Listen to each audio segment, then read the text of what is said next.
4 or 5 times a year, Missions International of America brings a volunteer team of doctors and nurses to operate an outpatient clinic in Savanette, Haiti.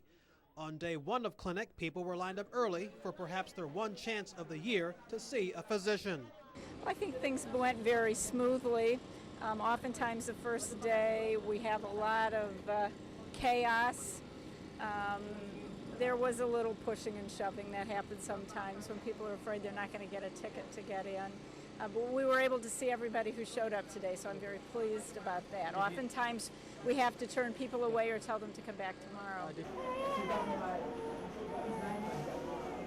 In this poor rural community, the #1 threat is malnutrition and lack of clean drinking water. They're certainly more susceptible to disease. They have a variety of physical complaints that are directly related to basic sanitation, food, adequate hydration, nutrition. People have the same illnesses as we have back home. A lot of people with hypertension, that's a big problem, and nothing real serious, just everyday things from not having enough to eat and not enough good, clean water to drink. It's Tuesday morning and day 2 of clinic. Yesterday, the doctors and nurses with Missions International of America were able to see about 90 people. When we arrived here this morning, that many were already waiting outside to be seen. To see Dr. Leatherman or Dr. Barry Cash, people lined up in front of the clinic. If you wanted to see the dentist, you lined up out back. Dr. Ted Barnett saw patient after patient over the 4 days.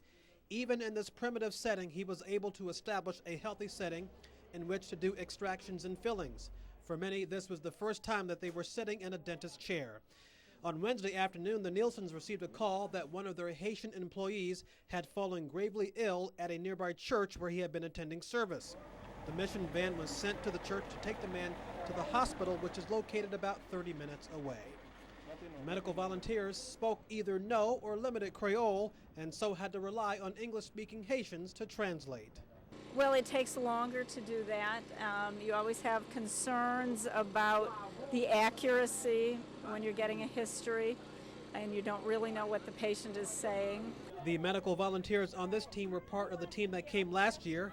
Since then, the mission has brought a greater supply of clean water to the area, and there was a noticeable difference in the health of the villagers. The last trip we saw some very sick people that had to go to the hospital, and today we haven't seen anybody like that.